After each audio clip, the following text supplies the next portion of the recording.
Welcome to another battle report, folks. Today I'll be playing Brian, and you should be able to see him in the window over there. We're doing more Eastern Front games, but this time, and I think it's the first time possibly in version 4 for us, we're going to see an SS list on the table, and that's good because they were still up very much on the Eastern Front as well, so there's no reason for you not to use your SS D-Day list against Soviet lists. So we're going to go over to Brian first of all, so we can talk about his list. Right. So yeah, we're using a list from the Waffen SS D-Day book. It's a tank company based in the Panzer IV tanks. So it starts off with the HQ, which is 2 Panzer IVs in the HQ, and a platoon of 4 Panzer IVs as well. Now, the makeup of this company is actually quite unique because you can actually take different types of tanks within the actual company itself. So the second platoon is actually a platoon of 4 Stugs, and the third platoon is actually a platoon of 3 Panthers. Now, they're all choices within the tank company, so they all make up the tank company itself. They've all got old hand, which is one of the tactics that comes with this book as well. So they've all got a tactics rating of 3+, but they're aggressive and trained and fearless. So we'll see how that works on the table as well. So there's a tank company supported by a single Panzer Grenadier platoon of the 7 bases. And then for some heavy support on that, I've got 3 Hummels to give me some artillery and some very powerful direct fire if required. An observer to go with them as well. And then I've got, just because lots of tanks coming my way, 4 88 anti-tank guns as well, facing down the line as well. So tank company plus support.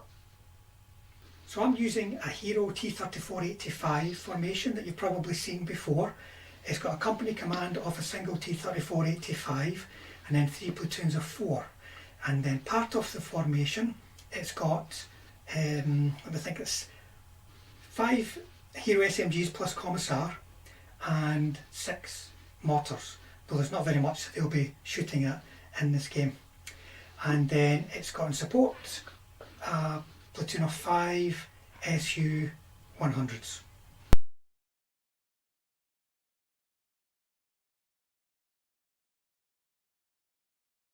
SS Panther tanks are aggressive, so they're hit on a 3+.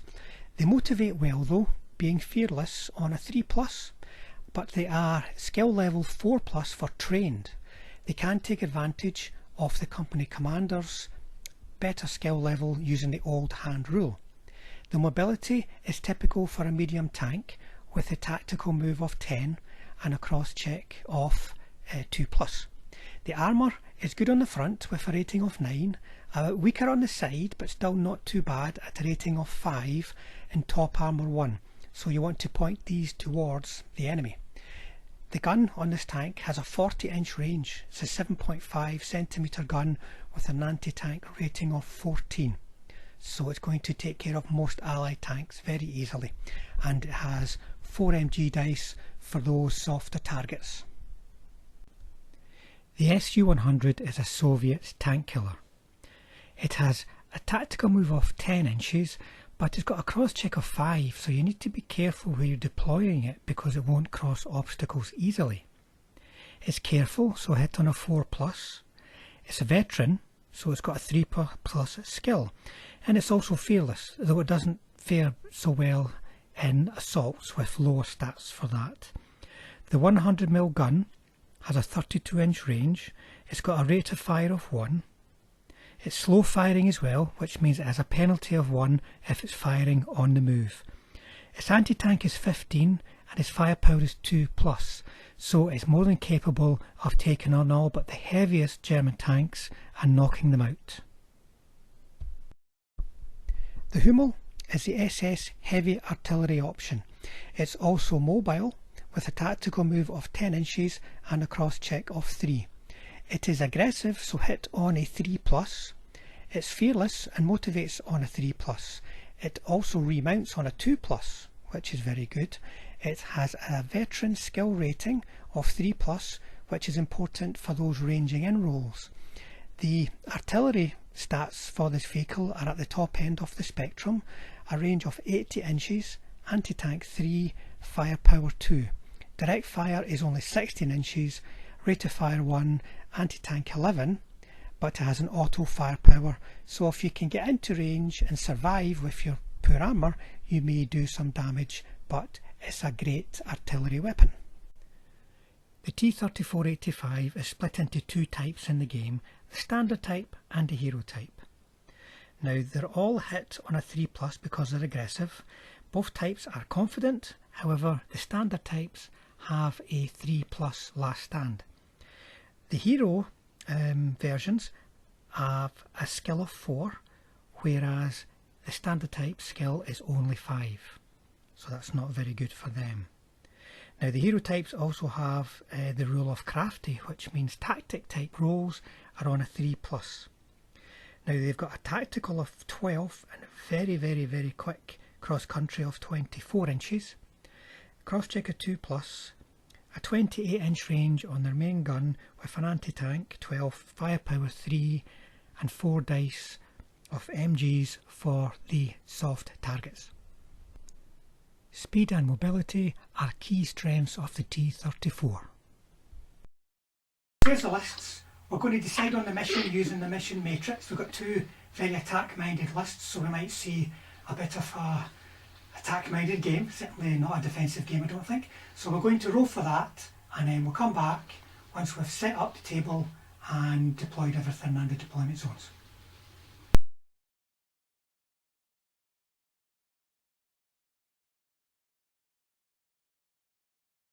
Okay folks, we used the mission matrix, we both chose manoeuvre and we ended up with dust up, which is quite often a very cagey game because so much of both sides are in reserve. It's also got really awkward deployment zones that I've tried to make nice and clear for you. So Brian chose to attack from here, which meant I was attacking from the opposite quarter. Brian's reserve will come along the edge where that camera is, mine will come along here. Now, I placed one objective here and here. Now you notice objectives can be put right at the outside edge of the deployment zone. It's this area here. So Brian placed one, I placed one. Then over here I placed one there. And Brian placed one there. So objectives are hanging in the wind, as you can see at this moment. So half off, well not half off, 60 on 40 off. So Brian has got his infantry, and by the way the infantry don't have half tracks. I had them laid out at the start, but they don't have half tracks. So he's got his infantry, his company command, Panzer IVs and his Panthers. And his delayed reserves will come on there. And then I have in reserve got my SU-100s, my SMGs, Hero SMGs and my mortars. So on table I have got 3 platoons of T34-85s plus company command, that's there and there. And then Brian has 4 88s, keeping a close eye on that objective, 4 Stooks behind the hill, 3 Hummels held in the hill, 4 Panzer IVs behind, and the observer ready to move out. So this is a meeting engagement. We're going to have to roll a dice to see who goes first. So, see what I rolled just now, Brian. The highest will be the attack. If I get first turn, I get a 5. I got a 3. Right, okay. That's okay for you in as much as you don't have to worry about not getting a bombardment in the first turn. Right, and I don't have any artillery on in the first turn anyway. I've only got 6 mortars will be coming on from reserve. Right folks, I'm going to tidy up the table, get rid of all these really messy deployment markers, and we'll come back at the end of Soviet turn 1. Soviet turn 1. So there's no reserves right at the start of this game folks. I've only got a few tanks on the table. So what I did was, I moved my T-34s up. The guys on the hill are behind the crest. Company commander beside them, and these guys are moved up with cover from the flank. And then here, I'm just asking for trouble. See if I can get the camera, excuse me, there we go. T-34 platoon has moved up the road out of sight of the 88s, but still quite exposed. However, they are threatening that. They're not at this turn threatening it, and I don't imagine they'll threaten it for long with all them sitting there, but we'll see. So nothing much there apart from a little bit of movement for the Soviets. Brian's turn 1, so in terms of movement, the Stugs took a tactical move to see down the road. The Observer moved out, did a cross check and moved out to here to get sight around this side of the table, and then the Panzer IVs dashed out here. In terms of shooting, that left with viable targets, it left the Hummels and the Stugs. Now the Hummels ranged in on that corner there, got 2 hits on the T34s, but they both saved. And then out of the 4 shots from the Stugs, 3 needing 4s, 1 needing a 5, Brian got 1 hit and boom, 1 dead T34. It failed to save, Brian passed his firepower. So there you go, first blood to the Germans. Soviet turn 2, the T34s in the town, well, they just backed off. There's only one that had a shot on the Stugs, and to be honest, they'd be armoured 8 at long range. No point in messing about with them. These guys here just lined up behind the woods, so they've got some degree of protection from the side, from reserves coming on, and they're just looking down this way because Panzer IVs could, technically, one of them at least, get a shot on me next turn. That's it. But that's quite often the way of dust up, folks. You've not got enough on the table to go for it when you've got tank forces like this. They've just got a small number of platoons which can easily get sniped off before your enemy's reserves arrive. So, very boring turn 2 for the Soviets. So, Brian's turn 2. In terms of movement, the Stugs have moved up, keeping the front towards the T34s. It doesn't matter in terms of the orientation of their armour for the SU-100s, because they're anti-tank 15, anti-tank stupid. T-34s moved to here, Observer moved to there so we can get line of sight up that side, well, between the woods and the tree line basically. Everything else stayed put. So these guys got line of sight on the T-34s, fired up, got 2 hits out of 4, and a failed one, had a potential bail on the other, and that's kind of the way it went. 1 dead, 1 bailed. The Hummels ranged in actually on that corner there. I'll have to move the marker. Got 2 hits, but once again, you've got to roll a 1 to get destroyed by a Hummel if you've got a fully armoured tank. And that's it for the Germans. Still no reserves, starting to roll from next turn, and nobody's really doing anything about objectives yet. Soviet turn 3, 1 dice for reserves, but no reserves this turn. So the bailed out T-34 got back in, then they did a blitz to look down the road. These guys kind of edged up because I knew where the flank threat was coming from, so they're pointing to the front, and then the guys from the hill tactical down to get shots into the square. And in terms of shooting, 3 tanks here fired at him and managed to miss, even though he's an aggressive observer, which always sounds a bit daft to me.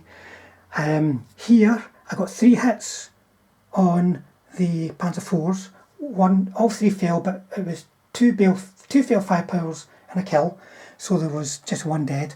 Then these guys managed to get just a 1 hit, even though I was only needing 4s, and managed to kill another one though. So there's 1 bailed, 1 alive, but the bailed guy gets back on her 2, remember, because they're fearless. So that's it for me. Over to Brian, and he'll be rolling for reserves. So German turn 2. In terms of movement, there wasn't anything really. The Panzer IVs had targets. They were going to go for the nearby T-34s. The Stugs, actually, 2 of them had targets. Couldn't be any more than 2 because of line of sight, but they could see those T-34s through there. They fired and missed. The Panzer IVs managed to get 2 hits. 1 kill, 1 potential bail. Nothing on the bail, but they got the kill. The artillery, using the spotter, managed to range in on these tanks here and got a bail on the company command. No reserves for the Germans this turn. So over to me for turn 3, turn 4 even, with 2 dice for reserves. Soviet turn 4, so 2 dice for reserves, nothing. In terms of movement, these guys I've just edged back out of line of sight of the Stugs. In order to get close enough to shoot the Panzer IVs, I'm going to have to come into a line of sight of 88s to the front and Stugs moving in the back, so they'll just die. In terms of shooting, I got 4 shots at him, 1 hit. He couldn't save, and I got a 1 for firepower. And then these guys here, plus the company command, got 2 hits, 2 failed armour saves, 2 failed firepowers. Basically I rolled 3 1s for firepowers that turn, so I'm killing nothing. So it's not looking good. So over to Brian, he'll have 2 dice for reserves. Brian's turn 4, so 1 Panzer IV got in, 1 didn't, but they passed the last stand. The Stugs are holding themselves up in the town there, sort of circling the wagons. He got 1 reserve on, Panthers. Now he brought them on as far back as he could to try and avoid flank shots coming in from the any surviving T34s. And in terms of shooting, he missed. The Humos managed to bail out one of the T34s, but these came on and got 3 hits, so that was game over. 2 kills, 1 bail. So even if that bail guy gets back in, there's no real prospect of actually hurting those Panthers unless it's a bit of a Hail Mary.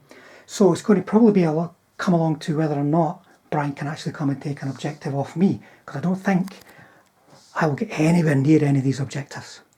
So over to me for at least 1 automatic reserve next turn. Soviet turn 5, so I got 1 reserve out of 3 dice. It's my SU-100s. They came in about halfway line and then tacticaled over to here to look down the road. That T-34 got back in, and then they got the hell out of dodge. The other T-34s behind this tree line have stayed put, as have the T-34s in the red brick town. So in terms of shooting, they actually managed to kill 2 T-34s and only 1 failed firepower, lots and lots of hits. And then the SU-100s, because these guys are only trained, they managed to get a couple of hits. So that's 2 dead Stugs. So I'm killing something now, but I'm still no closer to being able to actually take an objective. So German turn 5, got 1 reserve on, and he brought on company command and moved them up to here. The Humos are going off hunting T-34s direct, pointing their big massive 15cm guns at them. The Panthers are moving up but not getting too close because I can tactical 12 inches, 16 inches if I pass a blitz as well, and wants to protect his flank armour. So there wasn't a hell of a lot of shooting really. Well, these guys got 2 chances to hit, got 1 hit, but I rolled a 6 against anti-tank 11 firepower 1. So, and that was lucky. These guys, a couple of shots up the road at the SU-100s, but it needed 6s. 4 shots needing 6s, but no luck. And then the shooting scooted back, one of them getting out of line of sight behind that shorter building, but the other one wasn't able to get far enough around. So that's it for Brian for this turn. He's got 1 more reserve to come on, I've got 2. So, Soviet turn 6, 1 reserve. So I'll put my mortars on over there to annoy them. The SU-100 stayed put. They can do some covering fire down range, and I thought I'd try and kill a Stug. These guys moved into the reverse slope of that hill. Over here I had to move 1 tank to get some more shots down at the Hummels. So I had 5 shots looking for 4s and got none. Over here I had 5 shots looking for 5 and got none. So I did a big none in that turn. So the Hummels, who thought they'd be dead, are going, got you now. So, German turn 6. Last reserves arrived. Infantry, and they're moving up through the town to attack the objective. 1 Panther moved, the Hummels stayed put, the Panzer IV command moved round here, and the Stugs moved round here. In terms of shooting, between the Stugs and the 88s, they managed to pin them mortars, but only 1 kill, but they're pinned. These guys here shot around the side and got a bail.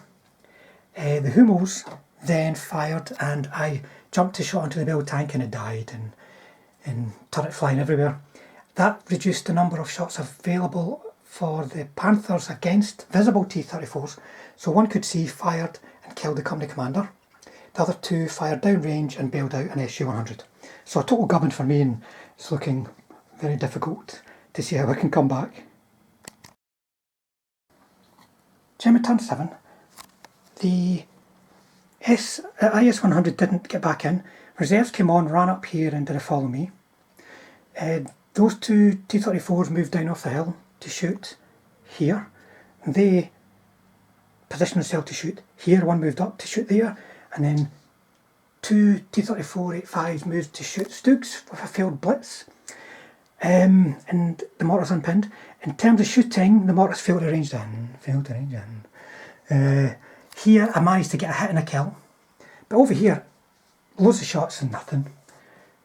I don't even know if they were aware they were being shot at. So that was my chance to do a bit of damage and maybe even break the German company. That might be my only chance, but it didn't happen. So German turned 7, the Stug stayed. In terms of movement, the Hummels moved back. They're happy they survived the re-jaunt up to the front line. The infantry have moved up into the church, and the Panthers moved up to get in firing position on these T-34s. And then in terms of shooting, no bombardment for the Hummels this turn because they moved. The 88s fired at the mortars but didn't get any kills.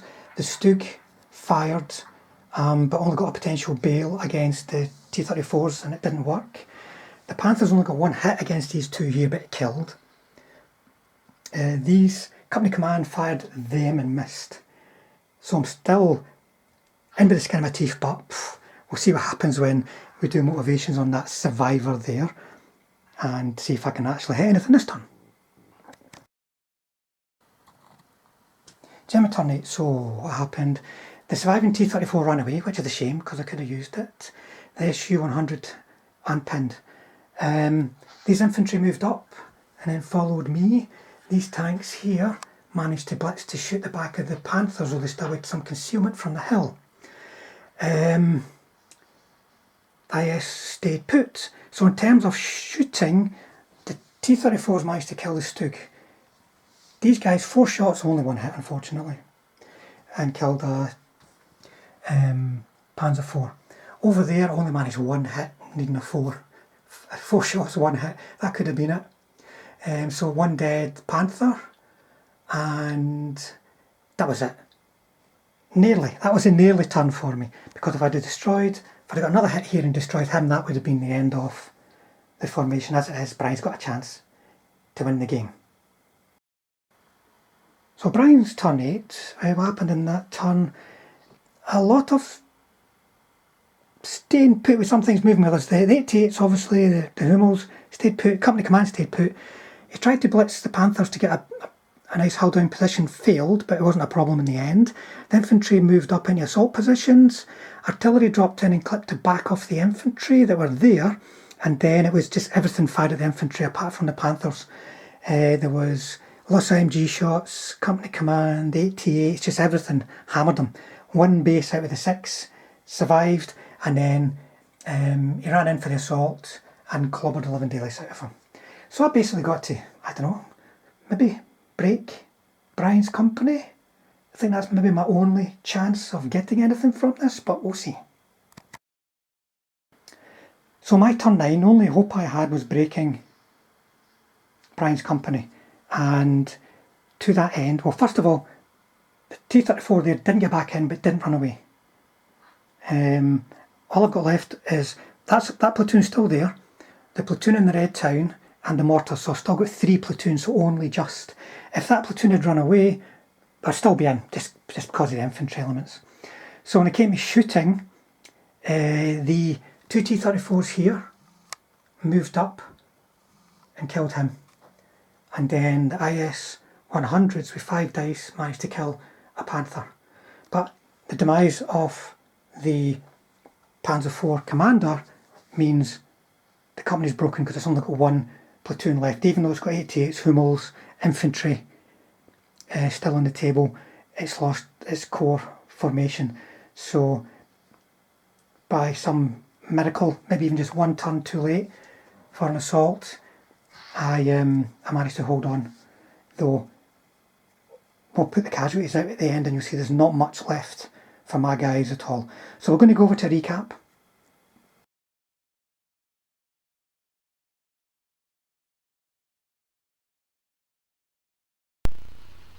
So there you go, folks. Somehow or other the Soviets managed to hold on and win that by a company break. Brian, before we go to my thoughts on it, what did you think of the game and your list that you were using? Because I don't think we've seen the SS before. No, I mean, first I've used this list, and it's got, I think the only bit for me is that being aggressive but easily hit. I think that showed that a couple of times when our tanks were hit quite easily, but I think you got a lot on the table for 100 points. I still think the balance is good in terms of what you can get on the table. In terms of the list, well, yeah, I've had 488 sitting there, and all I managed to do for the whole game was shoot a couple of mortars, so whether it's down to the terrain, the position of those, I'm not sure. But I still like the idea of having those big guns because I think it stopped a lot of things coming down one side of the table, so I would use those again. I think the table was good. It posed a lot of challenges. Certainly the little wooded area around that church posed a lot of challenges trying to get anywhere near the objectives. I think there was lots of terrain to try and get through. I think the big mistake I made, certainly right near the end there, was I tried to protect my Panthers from being killed to stop losing the game, but completely forgot that my HQ would also count. If I lost the HQ, that would lose the game as well. And maybe in my last turn I should have actually moved the HQ right out of line of sight and protected them, because at that point I was holding the objective and Frank had to come on to that to contest that. So if I'd kept the 2 units alive and just forgot about, just the Panthers only, I might have won that game. But I thought it was very enjoyable. It started off very cagey. I think it was always a mirror of each other, corner by corner.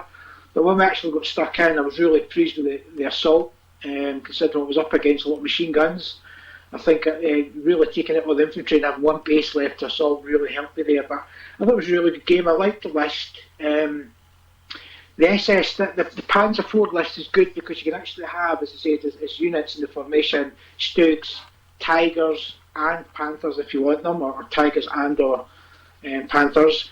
I did originally have 2 Tigers, which might have been a bit more survivable, and we would have been hitting the sides than the Panthers were. But overall, I thought the list had lots in it, lots to do. I had good artillery.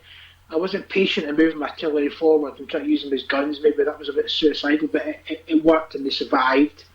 I was just impatient because I wasn't able to shoot anything with them for such a long time. But they're really not really anti-tank guns unless they really need to be. But I really enjoyed the game, Frank. It was really good, and it was close. I nearly had you at the very end. Nearly just forgot about my HQ was needed to survive as well. So I hope you all enjoyed the game. It was good and a good list to play with. I'd recommend playing with that list.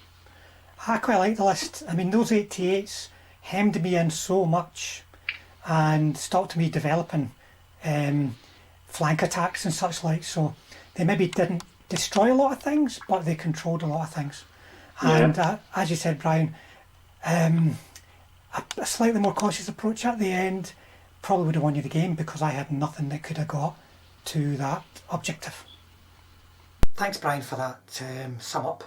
Now, for my sum up of the game, my recap of the game, I would have to say that Brian managed to snatch defeat from the jaws of victory there. He had the opportunity to launch an assault 1 turn earlier when I had the single T34 sitting near the church. His infantry could have assaulted him.